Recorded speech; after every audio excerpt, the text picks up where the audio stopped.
इतने पावन हो लोग जहां मैं नित नित शीश झुकाता हूं, भारत का रहने वाला हूं, भारत की बात सुनाता हूं। नमस्कार, सत श्री अकाल, आदाब and energetic good morning to all the responsible citizens including the powerful youth of this great nation. Today, ladies and gentlemen, we gathered here to celebrate the 79th Independence Day of our beloved Bharat. लेकिन सबसे पहले एक सवाल है जो हर दिल से पूछना बहुत ज़रूरी है। एक सवाल जो हर दिल से पूछना चाहिए, क्या 15 अगस्त सिर्फ एक तारीख है कैलेंडर में? क्या 15 अगस्त सिर्फ एक तारीख है कैलेंडर में? बिल्कुल सही। इसके पीछे छुपी हैं कुछ ऐसी अनगिनत कहानियां, अनगिनत कुर्बानियां, जिनके बिना ना तो हम आज स्कूल कॉलेज जा पाते, ना ही चैन की सांस ले पाते। Ladies and gentlemen, youth is not just a phase of life. It's a force of transformation. A force of transformation. जब हमारे भारत को आज़ादी चाहिए थी, तब भी सबसे आगे युवा ही थे। और आज जब भारत को नई ऊंचाइयों तक ले जाना है, तब भी सबसे ज़्यादा उम्मीदें हमसे, यानी इस देश के युवाओं से हैं। क्या आपको पता है, भगत सिंह मात्र 23 साल के थे जब उन्होंने देश के लिए अपनी जान दे दी थी। He died for the nation. लेकिन क्या हम 23 साल की उम्र में ऐसा कुछ कर सकते हैं या ऐसा कुछ कर पाएंगे? या फिर हम लोग सिर्फ इंस्टाग्राम पर पोस्ट कर रहे होंगे 15 अगस्त वाइब फीलिंग पेट्रियोटिक? सही है कि नहीं है? एंड रानी लक्ष्मीबाई को सब लोग जानते ही होंगे ना। रानी लक्ष्मीबाई ने देश के लिए तलवार उठाई थी, लेकिन हम तो कभी कभी स्कूल बैग नहीं उठा पाते हैं। उठा पाते हैं कि नहीं उठा पाते हैं? But the real question here is, क्या हम उस आजादी को वाकई समझ पाए हैं? क्या हम उनका बलिदान, उनका त्याग बस हर साल एक फॉर्मेलिटी की तरह याद करते हैं? सच कहूं तो आजादी हमें मिल तो गई है, पर इसका अर्थ अब बदल चुका है। Ladies and gentlemen, with time the meaning of independence evolves. With time the meaning of independence evolves. आज के इस नए भारत में आजादी का मतलब सिर्फ अंग्रेजों से मुक्ति नहीं है, बल्कि हर उस चीज से आजादी जो हमें आगे बढ़ने से रोकती है। आजादी अपनी सोच की बंद दीवारों से, आजादी करप्शन से, आजादी जेंडर इनइक्वालिटी से, एंड मोस्ट इंपॉर्टेंट आजादी डिजिटल एडिक्शन से। डिजिटल एडिक्शन से आजादी बहुत जरूरी है। ये आजादी हमें मिल तो गई है, पर इसे संभालना अब हमारी जिम्मेदारी है। And this responsibility lies not just with the government और the leaders, but with us the youth of this vibrant nation. हम लोग स्मार्ट हैं, 10 सेकंड में रील बनाते हैं, 5 सेकंड में उसे लाइक करते हैं और फिर 2 सेकंड में उसे शेयर करते हैं, और फिर क्या, दोबारा से अपनी स्क्रॉलिंग चालू रील्स की। पर असल सवाल ये है, क्या आज का युवा इतना बेपरवाह है? क्या हम सिर्फ स्क्रॉल करने के लिए बने हैं? The answer is no no no, बिल्कुल नहीं। आज का यूथ क्लाइमेट चेंज पे आवाज उठाता है। आज का यूथ कंफ्यूज नहीं है, वो कैपेबल है, वो कनेक्टेड है, और सबसे बड़ी बात, वो कॉन्शियस है। कॉन्शियस है।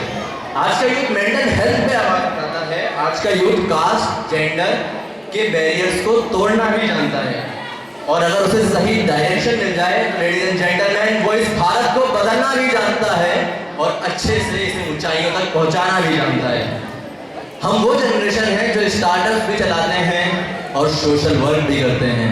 हम वो जनरेशन है जो प्रोटेस्ट भी करते हैं और प्रोजेक्ट्स भी बनाते हैं। लेकिन एक चीज जो जरूरी है, एक चीज जो जरूरी है, वो है action.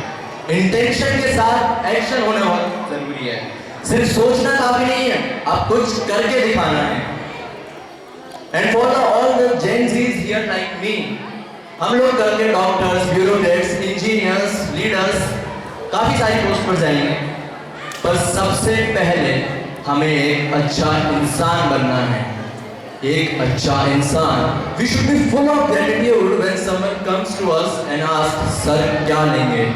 We should be full of gratitude when someone opens a door for us. सबको विद्यालय, विश्वविद्यालय नसीब नहीं हुए, सबको जीवन को गरिमापूर्ण ढंग से जीने के अवसर नहीं मिले, पर तुम्हें मिले हैं, इसलिए स्पाइडरमैन का वो वक्तव्य याद रखना चाहिए, with great power comes great responsibility. Today in this digital India, ladies and gentlemen, we do not need engineers जो सिर्फ कोड लिखें या मशीन बनाएं, बल्कि हमें चाहिए ऐसे इंजीनियर्स, ऐसे नेता जो भारत के लिए सोच रखें, सॉल्यूशंस लाएं, जो हर चीज में सिर्फ प्रॉफिट नहीं बल्कि प्रोग्रेस और पर्पस भी देखें। We do not need influencers जो सिर्फ फिल्टर लगाएं या ट्रेंड्स चलाएं, बल्कि हमें चाहिए ऐसे इन्फ्लुएंसर्स जो ये दिखाएं कि सोशल मीडिया सिर्फ एक दिखावा नहीं बल्कि एक जिम्मेदारी भी बन सकती है। हमें चाहिए ऐसे डॉक्टर्स जो हर पेशेंट को सिर्फ एक केस की तरह ना देखें बल्कि उसमें एक इंसान देखें, इंसान जिसके लिए जीना है। We do not need artist जो सिर्फ कैनवस पर रंग भरे, हमें चाहिए ऐसे आर्टिस्ट जो रंगों में भारत की कहानियां गढ़ दें। हमें चाहिए ऐसे आर्टिस्ट जो कला को एक नारा बनाएं और उस नारे को एक नई दिशा दें। और सबसे जरूरी, most important ladies and gentleman, हमें चाहिए ऐसे लीडर्स, ऐसे नेता, ऐसा राजनीतिक नेतृत्व जो सिर्फ कुर्सी न देखे बल्कि कर्तव्य भी महसूस करे, जो वोट के लिए नहीं विश्वास जीतने के लिए काम करे, जो सत्ता का नहीं सेवा का अर्थ समझे। And that is when, ladies and gentleman, India won't just grow, India will lead. देश का सपना भी देखेगा हर व्यक्ति खुद के साथ, तब बनेगा दुनिया, तब बनेगा भारत दुनिया के लिए एक कंट्री नहीं, सिर्फ एक मिसाल जिसको देख के बाकी देश आगे बढ़े। लेडीज एंड जेंटलमैन, आज का भारत इसरो की उड़ान है, आज का भारत चंद्रयान भी भेजता है और स्टार्टअप भी बनाता है। आज का भारत पढ़ता भी है, लड़ता भी है और पढ़ता भी है। यह आज़ादी सिर्फ जश्न मनाने के लिए नहीं, ये आज़ादी ये याद दिलाने के लिए है कि अब जिम्मेदारी हम सबकी है।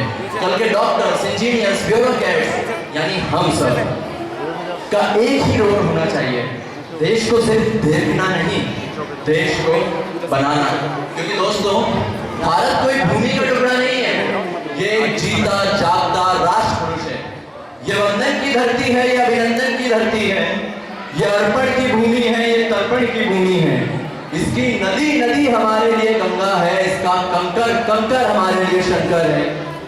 हम जिएंगे तो इस भारत के लिए और मरेंगे तो इस भारत के लिए, और मरने के बाद भी गंगा जल में बहती हमारी अस्थियों से सिर्फ एक ही आवाज आएगी, भारत